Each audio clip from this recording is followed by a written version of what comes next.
मराठी, अभिमान मराठी, अभिजात मराठी ऐकायला फार भारी वाटत असलं तरी परिस्थिती काही और आहे।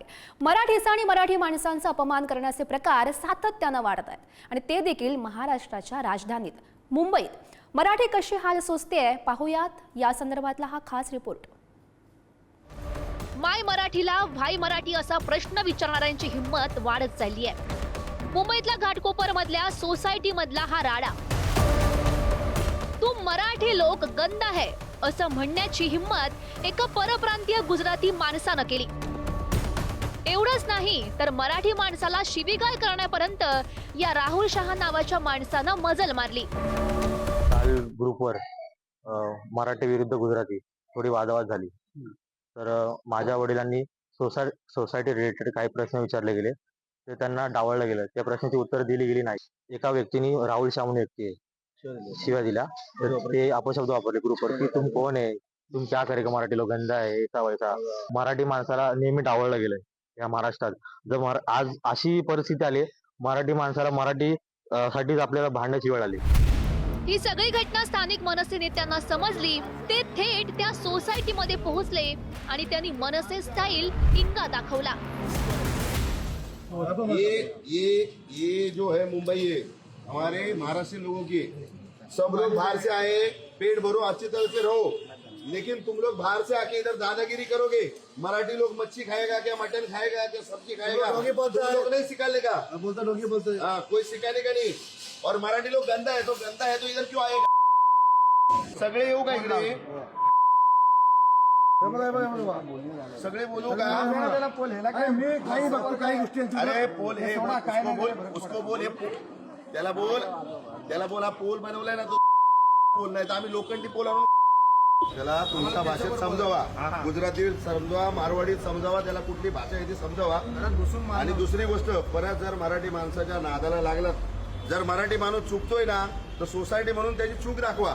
पण 2-4 जण मराठी जर ह्या बिल्डिंग मध्ये राहतात आणि तुम्ही सगळे जर एका समाजाचे मिळून दादागिरी करत असाल, सांगतोय तुमच्याकडे पैसा आहे, सगळं आहे, ताकद दाखवाल। थांब एक मिनिट, पण 4 जण येत नाही तर 4 जण, तुम्ही जास्त 100 जण असाल, पण त्या 4 जणांसाठी ना इथं 4000 येतील, तेव्हा तोंड द्यायचं आणि तयारी ठेवायची। आमचे काल मी जो काही व्हिडिओ बघितला, मला अजून पूर्ण माहिती मिळाली नाही, पण आमचे महाराष्ट्र सैनिक तिथे गेलेले आणि जे राजसाहेबांनी सांगितले ती भूमिका आमची कायम आहे।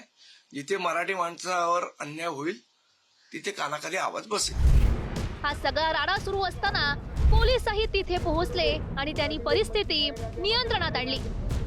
मात्र एवढा सगळा राडा झाल्यानंतरही याबाबत कोणतीही तक्रार आलेली नसल्याचं पोलिसांचं म्हणणं आहे। पोलिसांपर्यंत कुठली तक्रार आलेली नाही, परंतु पोलिसांना माहिती मिळाल्याने पोलीस स्वतः इथं आलेले आहेत। आम्ही आता हे जे सोसायटीचे जे दोन्ही गट आहेत त्यांची आम्ही एकत्र मीटिंग घेऊन यांच्या काय तक्रारी आहेत हे आपण समजून घेऊ आणि याच्यामध्ये जर पोलीस तक्रारी स्वरूपाच्या काय तक्रारी असतील तर त्याप्रमाणे आपण कारवाई करू। मराठी माणसाच्या अस्मितेवरच परप्रांतीय घाला घालतायत, त्यामुळे या वादाला राजकीय वळण लागणं स्वाभाविकच आहे।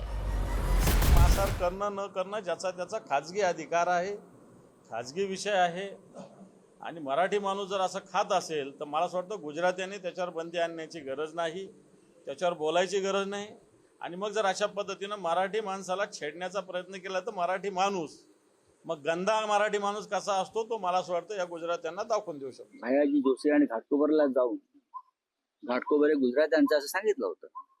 त्याच्यामुळे आता हे काय आहे, कसं आहे आणि त्यांना कशा प्रकारे इंगा दाखवायचा, पण आम्ही नक्कीच अमित शहा, नरेंद्र मोदी यांना कळवू, कारण शेवटी त्यांना संपूर्ण या मुंबईचं गुजरातीकरण करायचं आहे आणि त्याला भाजप बरोबरच्या सगळ्या पक्षांचं मुक समर्थन आहे। काही लोक विचित्रपणा करतात आहे, हे विचित्रपणा आहे। मराठी भाषा ही महाराष्ट्राची आहे, ती पुढे नेली पाहिजे, ती अग्रगण्य भाषा झाली पाहिजे। आमच्या माय मराठीचा आवाज हा संपूर्ण देशामध्ये गुंजला पाहिजे। पण याचा अर्थ असा स्थानिक लेवलला वाद करून भाषामध्ये वाद करणं काही योग्य नाही। समाजामध्ये असे विचित्र पद्धतीचे काही लोक असतात, ते असे स्टेटमेंट करतात, परंतु महाराष्ट्रामध्ये असं एखादी घटना जर सोडली तर कुणाचाही वाद आपसामध्ये नाहीये। सर्वजण मिळून मिसळून राहतात आणि जो हा नालायकपणा करतो त्याला कायदेशीर कारवाई त्याच्यावर झाली पाहिजे, हे आमचं मत आहे। आता अमित शहा यांच्याकडे तक्रार केली म्हणून मुंबईत मराठी माणसाला न्याय मिळणार आहे का? त्याचे हक्क आणि मान सन्मान जपला जाणार आहे का? हा प्रश्न महत्त्वाचा आहे. मुद्दा केवळ मराठी भाषेपुरता मर्यादित नाही, तर मराठी माणसाच्या खाण्यापिण्याच्या सवयी, राहणीमान इथपर्यंत सुद्धा येऊन पोहोचलाय. दर 15 दिवसांनी कुठं ना कुठं अशा घटना घडतायत. मग प्रश्न हा उरतो की सत्ताधारी, विरोधक, शासन, प्रशासन कुणालाच मराठीचा अपमान मान्य नाही. मग मराठीचा अपमान करणाऱ्या प्रवृत्तींना बळ नेमकं मिळतंय कुठून? विक्रांत शिंदे, पुढारी न्यूज, मुंबई.